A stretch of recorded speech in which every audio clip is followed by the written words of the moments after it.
Selamat siang siswa-siswi. Kami dari 1142 akan mementaskan drama. Drama ini mengenai Ken Arok. Ken Arok dikenal sebagai raja dari kerajaan Singosari. Drama ini akan mengisahkan perjalanan hidup Ken Arok sebelum menjadi raja Singosari. Ken Arok terakhir atas perintah sang dewa. Masa kecilnya sangat suram karena ia dilatih untuk merampok, mencuri, dan tindakan kejahatan lainnya. Suatu saat, sang dewa mengingatkan Ken Arok untuk kembali ke jalan yang benar dan menjadi seorang pemimpin yang akan menyejahterakan kerajaannya. Atas izin sang dewa, Ken Arok meninggalkan kebiasaan lamanya dan menjadi pengawal di kerajaan Tumapel serta bertemu dengan Ken Dedes. Untuk cerita yang lebih lengkap, mari kita saksikan bersama pementasan drama kelas 1142 dengan cerita kisah hidup Ken Arok. Selamat menyaksikan.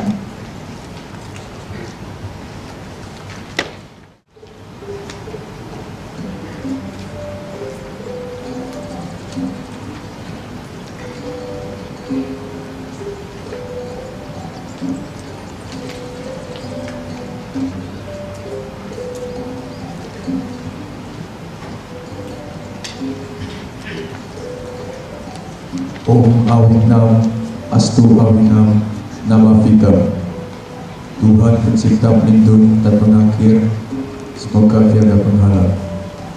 Pada suatu masa, 800-an tahun yang silam, di mana kepercayaan, titisan, dan kekuasaan pada para dewa masih kuat dan mempengaruhi cara berpikir pola hidup masyarakatnya.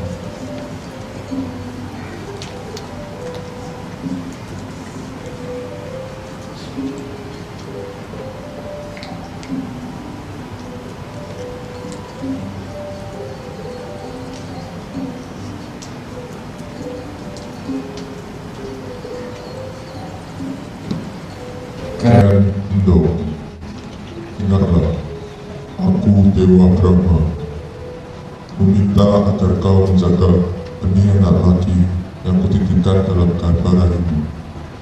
Dia calon orang besar di tanah Jawa.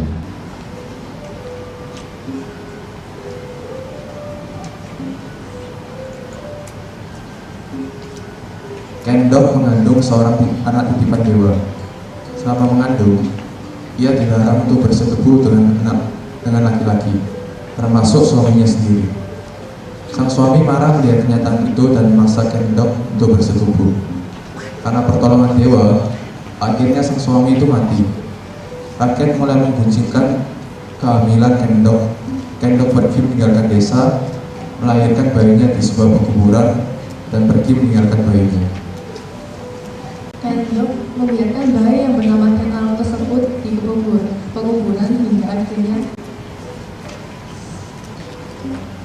seorang perampok bernama Ki Lembong mengambilnya dan membesarkannya.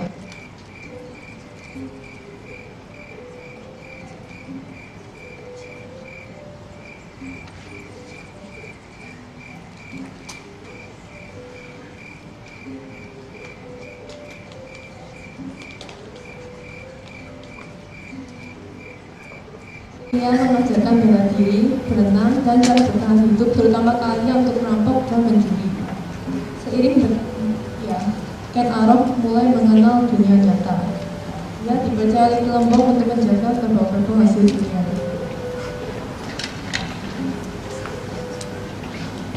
Ketika muda, Ken Arok tergoda untuk bermain judi. Sayangnya, Ken Arok tidak pernah beruntung. Seluruh kerbau Ki Lembong habis menjadi taruhan dalam judi. Ki Lembong mengusir Ken Arok pergi dari rumahnya. Ia bertahan hidup dari hasil mencuri bahkan sampai ia dewasa. Saat ia melewati sebuah desa baru di daerah Pasuruan, ia melihat sebuah perjudian sengit antara dua orang, yaitu Bang Samparan dan Bang Soiran. Pertarungan sekarang kita makin sengit, Bang Soiran. Apalagi yang kau punyai sekarang?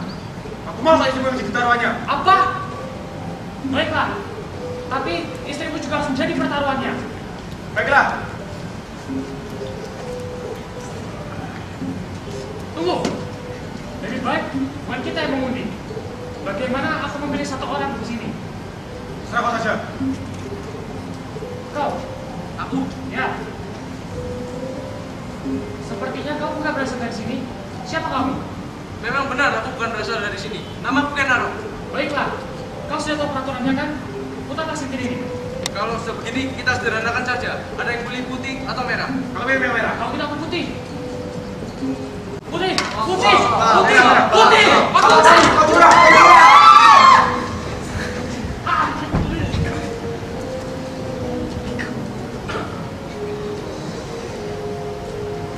Karena merasa ditolong, Bang Samparan mengajak Ken Arok tinggal di rumahnya. Namun istri Bang Samparan menaruh hati terhadap Ken Arok. Diam-diam ia selalu memperhatikan terhadap Ken Arok. Bahkan ia selalu bersikap pada siapapun yang mendekati dia. Ken Arok menyadari bahwa kehadirannya menyebabkan konflik di antara semua istri Bang Samparan. Ia pergi meninggalkan kediaman Bang Samparan. Ken Arok pun mengulang kebiasaan lamanya, yaitu mencuri. Ia dikenal sebagai pencuri yang mampu menyamarkan diri di tengah hutan sebagai hantu binatang liar untuk menakut-nakuti lawan. Ia melakukan kebiasaan ini di sebuah hutan bernama Karang Hutan.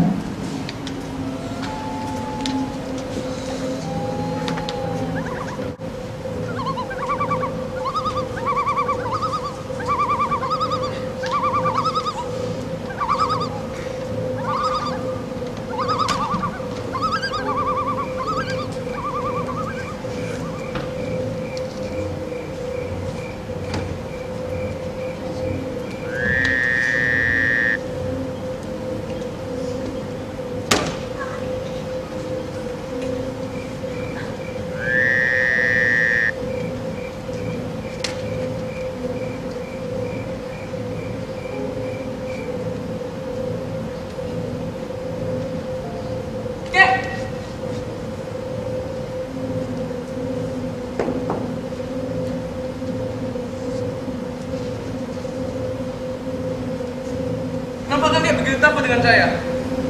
Kakek, aku mendengar bahwa di hutan ini berhantu. Ternyata kau adalah manusia, nak. Tenang saja kek, karena hutan tidak akan mengganggu kakek. Kakek ini siapa dan mau kemana? Kakek adalah membuat emas tua yang miskin. Seminggu kakek ilmu tinggal itu kurang itu balon. Kakek takut ada yang mencuri emas-emas ini. Ya sudah kek, kita lanjutkan saja perjalanannya. Bentar lagi sudah sampai.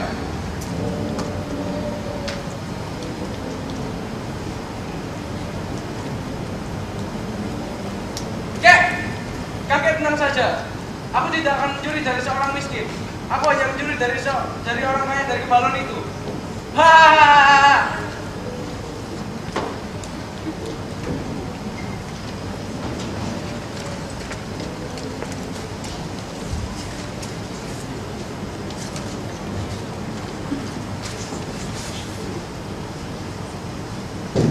Saat malam tiba, Ken Arok sudah sampai di dusun kepala. Segera ia tahu kediaman pemesan emas Empu Balon tadi. Ia menyelinap masuk dan melihat begitu banyak emas tertata rapi di atas meja. Tanpa pikir panjang, Ken Arok merangsek masuk dan mengambil perhiasan tersebut.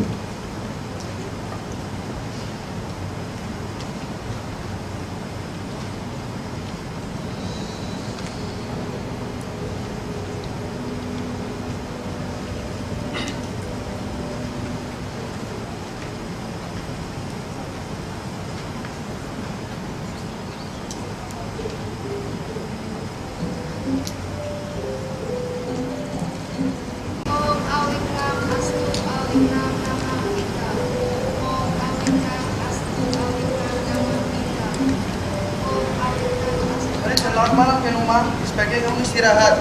Batuannya sangat bagus sekali loh. Ya, setelah kamu selesai membacanya, kembalikan surat tersebut ke kamar saya ya. Baiklah Romo. Om awika astu awika nama ika. Om awika astu awika nama ika. Jangan takut dan jangan berteriak, aku tidak berniat jahat. Aku hanya tumpang tidur di sini. Aku tidak berniat jahat karena memasakkan kehendak. Bisa anak ini siapa? Aku Ken Arok. Itu milikmu? Bukan, tetapi ini selalu kubagikan kepada orang-orang yang membutuhkan. Jika sudah memberikan mereka, tidak akan memenuhi kebutuhan mereka. Salah hanya membuat mereka malas. Apa maksud di sana datang kepada bangsa gagal ini? Jika hanya menunggu itu, pasti Romo dapat menunjukkan. Seperti Romo sendiri pernah mengatakan bahwa kebebasan dan ini terbuka bagi siapapun.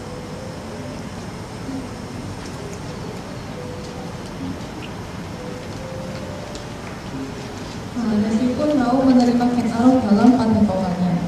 Di sana ia diajari berbagai macam kebiasaan baru, ilmu bela diri, bercocok tanam, membaca serat dan mengartikan petuahnya, serta mulai merawat diri. Padepokan ini memberikan nilai-nilai dasar berhubungan dengan orang lain yang sebelumnya tidak pernah ia dapatkan. Selain itu, Ken Arok juga makin dekat dan akrab dengan Ken Dewa. Dalam suatu malam, ketika semua murid berkumpul di balai padepokan, semua murid melantunkan sebuah serat tentang Jaladri. Roro, apakah kau mengetahui isi dari Jaladri tadi? Baru belajar membaca surat malah tahu arti itu. Apa arti dari Jaladri? Jalannya berapa tahun? Kalau samudra, Samudra juga laut, namun lebih luas. ilmu itu berasal dari Sang Yang Widi, yang berbeda tetapi artinya sama, yaitu untuk kebahagiaan manusia.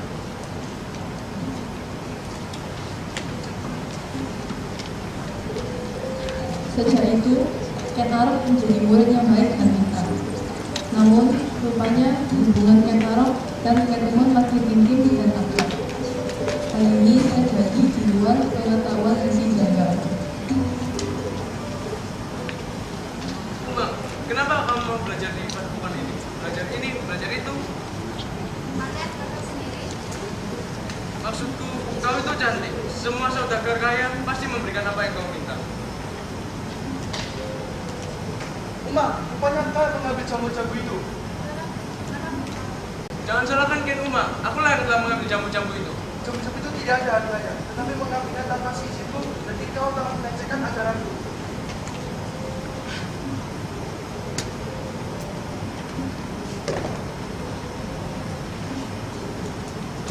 Umar, kau diberikan orang tua manusia menjadi orang baik-baik, malah menjaga kaki pasukan laut, dan lebih pada malam hari. Besok kau kembali ke rumah orang tuamu. Kau tidak mau menemukan Umar.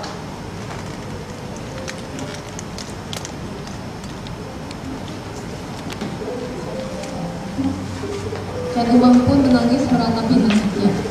Esoknya saat Ken Umang keluar dari padepokan dan mencari rumah orang tuanya, rupanya Ken Arok sedang sembunyi di sebuah jalan setapak dan menunjukkan jalan kemana.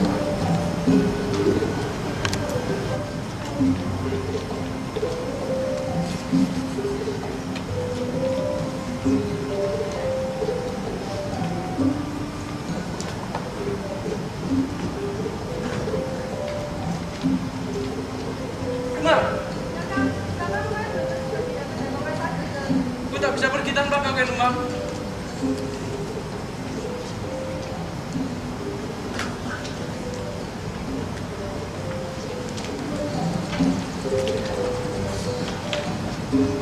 Bukan hidup cerita. Setiap pagi, Ken Arok selalu membawakan serangkaian bunga liar untuk Ken Umang.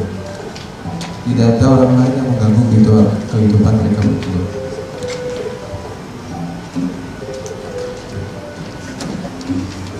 Suatu hari, dari pasukan yang membawa peti sebagai pancar melintasi hutan. Pasukan itu mengawal peti untuk seorang apu, semacam cemas saat ini, dan maka saat itu, ia menjadi wilayah kekuasaan atas menjadi pimpinan di kerajaan.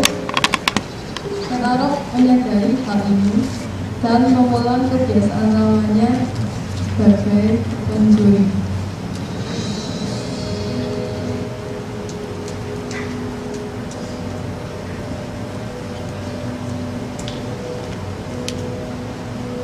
Hei, kenapa kalian takut dengan aku saja? Cepat berbaris dan kembali berjalan.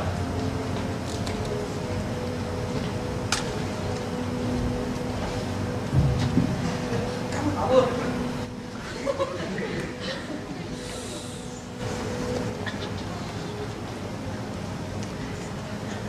Ken Arok berhasil mengambil upeti. Ia membuka kotak upeti dan membagikan harta pada rakyat kecil.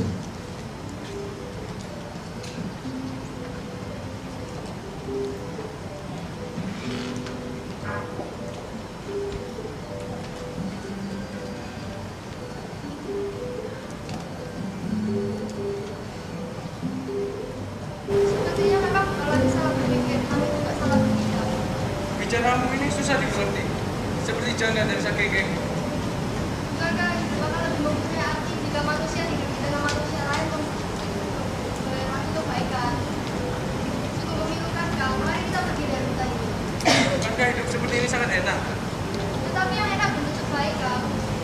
masih melakukan kebaikanku? Apa sih kebaikan jika kau harus dilakukan orang lain? Aku mohon kamu saja. Kau keliru kak. Kau perbuatan ada batas yang mengendalikan diri. Itulah kelebihan manusia. Itu lebih berat ini mempertanyakan kelebihan dan sebagainya itu.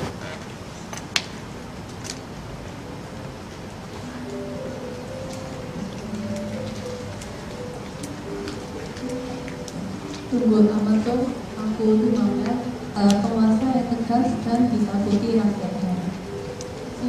Memiliki kesaktian, ia hidup dikelilingi penjaga. Banyak sekali wanita yang ia sunting diselir dan demikian.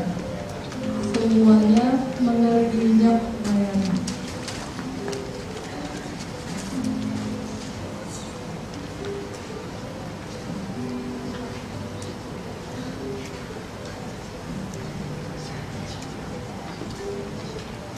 Ajukan lapor. Kami telah gagal membawa penduduk sebelah. Semua harta berhasil diambil oleh perampok yang berada di dalam tentara kita. Malukan. 10 orang prajurit tidak kuasa menahan satu orang perampok. Mana kau Bojo?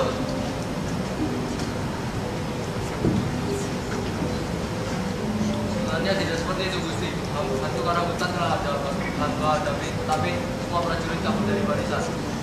Bohong. Mereka mana kau mintakan untuk mundur? Sebenarnya itu hanyalah sebuah siasat agar hantu karang hutan keluar dari barisannya. Tetapi pada saat itu lembu batangan tidak ada di tempat. Blok.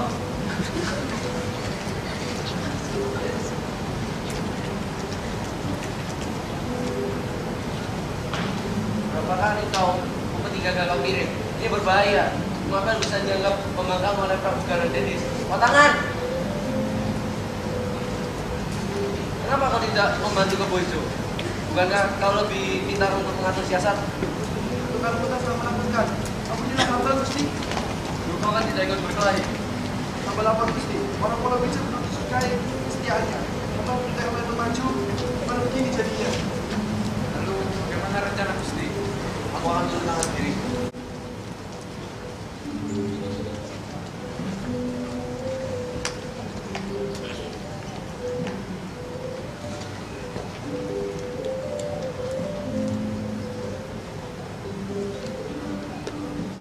Ia sudah tidak sabar lagi menantar pula anak buahnya dan ikut serta mengantar upeti tersebut pada kandang gadis melewati hutan. Keesokan harinya, pasukan Mapel kembali ke hutan mengejar Kenarok.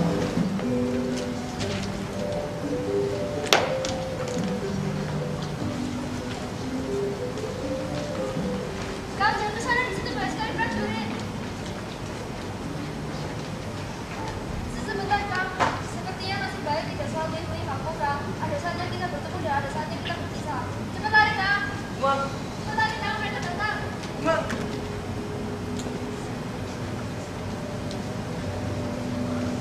Rupanya Kakang bukanlah kisah bertindak tapi sudah salah berpikir. Bukankah hidup akan lebih punya arti kalau manusia hidup di tengah-tengah manusia lain dengan saling berbaik hati? Lebih baik kita tinggalkan hutan ini.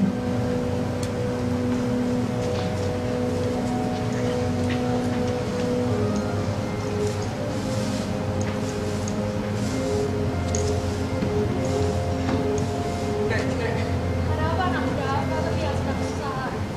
Aku sedang dikejar-kejar prajurit Mapel. Sana ada gampang saja di sana.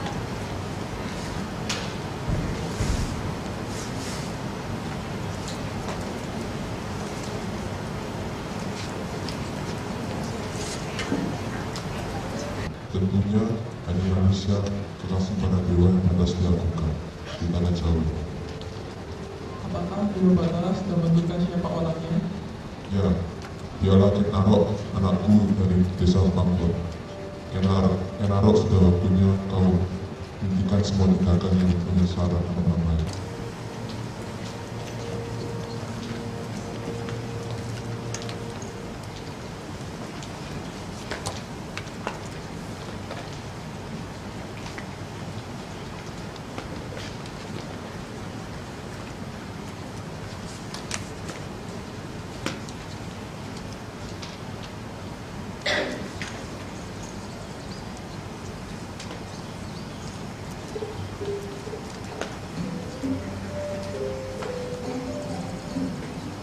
korupsi, perbuatan paling berbahaya. Dasar lolosan tidak sedang membunuh. Dan sekarang sudah telah lama. Sekarang buat tanganku.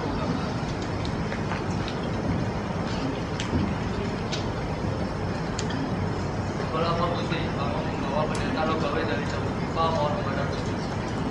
Anda merasa menerima kehormatan atas kedatangan Bapak Pendeta. Adakah urusan penting yang bisa Anda bantu?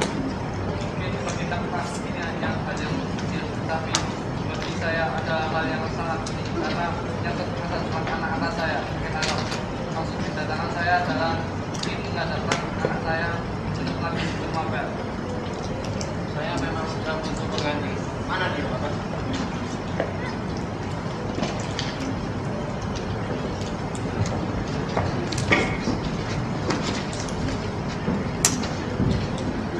biar anakku yang bereskannya.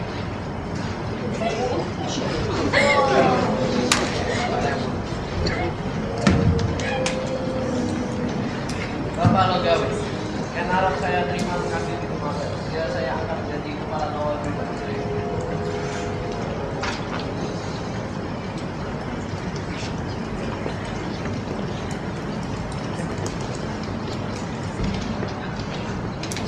Siapa wanita itu? Alangkah ia bersinar. Baik sekali dia. Alangkah bahagiakan diriku sudah bisa memilikinya.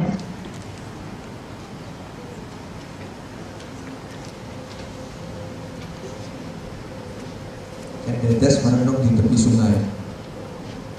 Ia meratapi kehidupannya di Tumapel setelah ia dipaksa menikah dengan Tunggul Ametung.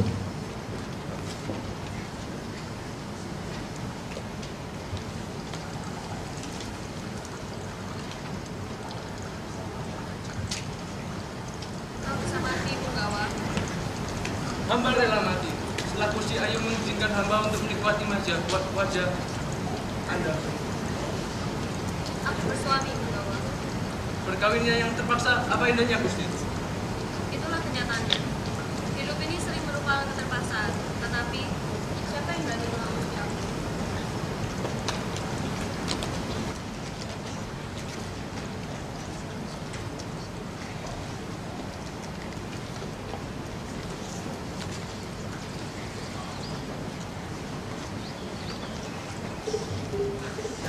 Orang yang dapat mengamini wanita Narswari bakal menurunkan raja-raja besar. Dia wanita seperti yang kau ceritakan itu. Kalau tidak hamba untuk menikahinya. Bodoh. Istri siapa? Ken Arok, siapa wanita itu? Ken Dedes. Ken Dedes, istri Tunggal Ametung.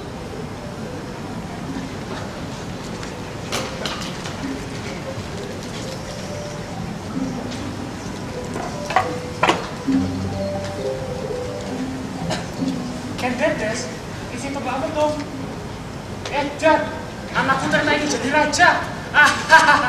Dahsyat. Bapak tolong bantu saya. Ken Arok, kita sudah lama menjalankan hidup ini tanpa perhitungan. Dan ternyata kita lebih banyak mengalami kegagalan. Gini anakku, tidak peduli sekarang kau sedang mimpi atau tidak waras. Kalau kau nanti menjadi raja, jangan sampai ditinggal rakyatnya. Sekali melangkah, kamu malah hanya akan menjadi korban. Lawanmu tuh gak tentu sakti sekali. Aku itu sekalipun tidak pernah tertawa. Lalu, apa bagaimana? Ada ratusan pandekris di Lumbang. Tapi hanya satu yang bisa disebut. Gandring namanya. Kau bisa mengalahkan dia dengan keris buatannya.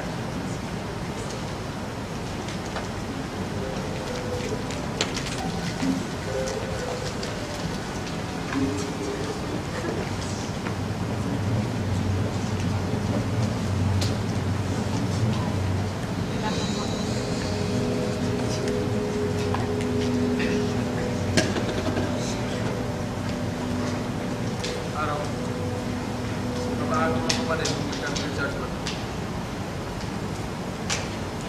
Lihat, lautnya bisa bagus, tapi itu cukup lama. beda 1 tahun lagi. 5 bulan saja. Tidak bisa. 7 bulan. 5 bulan lagi saya kembali.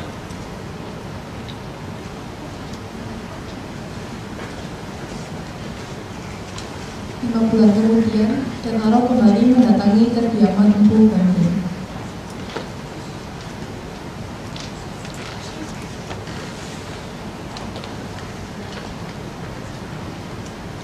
Bagaimana, Bu?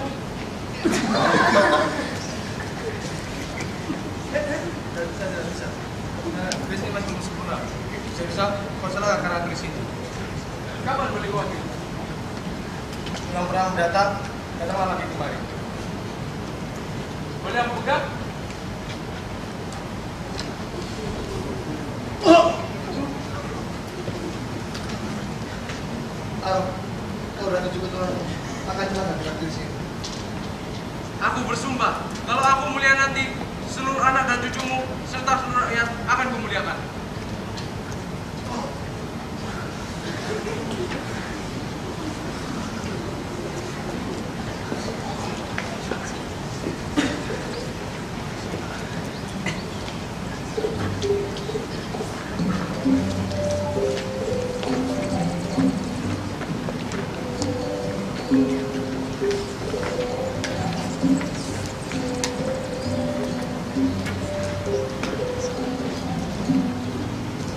Arok, apa itu yang ada di pinggang? Ini kris sakti sekali. Rasanya kris itu sangat bagus sekali. Boleh kuminjau? Tidak boleh lah. Kau itu terlalu bersikeras dengan kris itu. Kau lah yang harus kejar. Jaga saja, cuma pinjam setahun. Tidak bisa lah. Ayolah, aku cuma bilang saja. Kau terlalu bersikeras. Biasanya kau pinjamkan semua barangmu kepadaku. Tapi pesan pamanku, kris jangkrik ini tidak boleh lepas dari pinggangmu. Betul lah, kutukar semua emasku ini dengan kris itu. Bagaimana? Tidak bisa. Oh ini. Sudah, kau ikut aku besok ke Ratoda. Bagaimana? Kau kan belum pernah kan lihat sampean Prabu dan gadis-gadis cantik-cantik lagi. Oh enggak? Ya sudahlah, jam ini. Besok ya, saya tunggu di sini. Ingat, jangan sampai terlepas dari pinggangmu. Oke, tapi jangan bilang-bilang kalau ini krismu ya. Oke.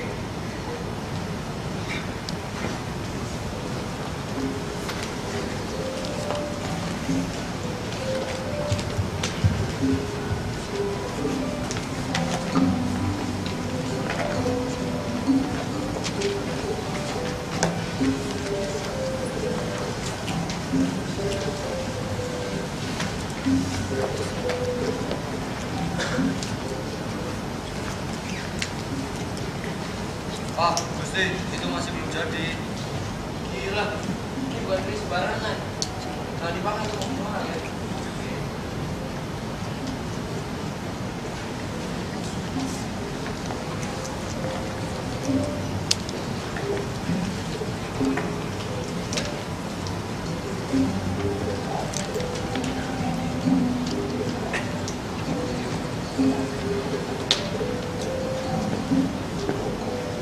Ketika kepolisian itu, diam-diam Ken Arok mencuri keris itu. Ken Arok memakai topeng supaya tidak dikenali orang.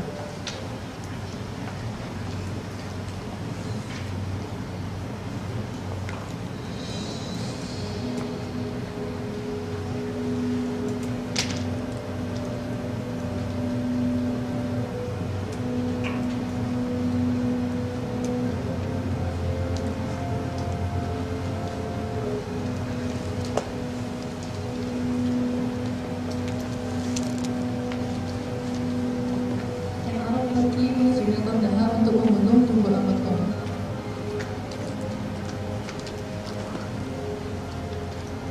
Ken Arok mulai menyerang Tunggul Ametung dan sisi perkelahian antara keduanya. Ketika berkelahi, Tunggul Ametung didapat tusuk karena kesaktiannya. Kemudian Ken Arok teringat perkataan bahwa sampah tentang kesaktian Tunggul Ametung yang berada di sekitar kepalanya. Lalu Ken Arok menusuk ke situ ke mulut Tunggul Ametung, kematian Tunggul Ametung.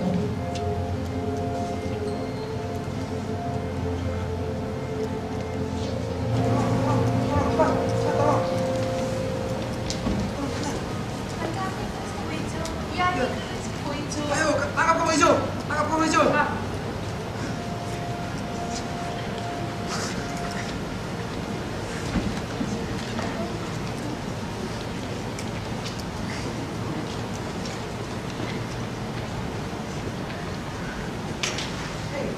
Kamu hijau, cepat. Hei, kamu hijau, bangun. Apa-apa nih? Kamu tunggu lama tuh. Tidak. Cepat, ikut kami. Kamu mau membunuhnya. Tidak. Ibu sudah berada di dalam tubuh. Tunggu lama tuh. Cepat, lempar dia dengan batu.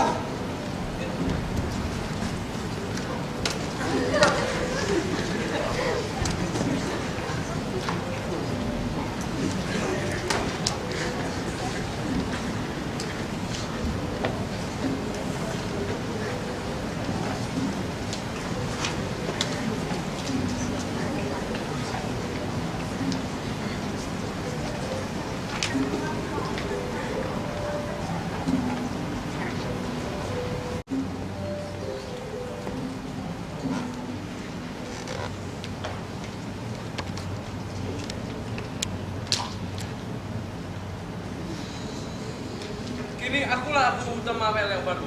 Dengan restu para dewa, mari kita bangun bangsa ini. Hidup Tumapel! Hidup Tumapel! Hidup Tumapel! Hidup Tumapel! Hidup Tumapel! Hidup Tumapel! Hidup Tumapel! Hidup Tumapel! Hidup Tumapel! Hidup Tumapel! Masa pun bergulir. Ken Arok banyak menyejahterakan dan memuliakan kaulah-kaulanya. Namun Ken Arok, sang raja Sah Gara, dan ketujuh keturunannya akhirnya tewas oleh Kris Mahakandri.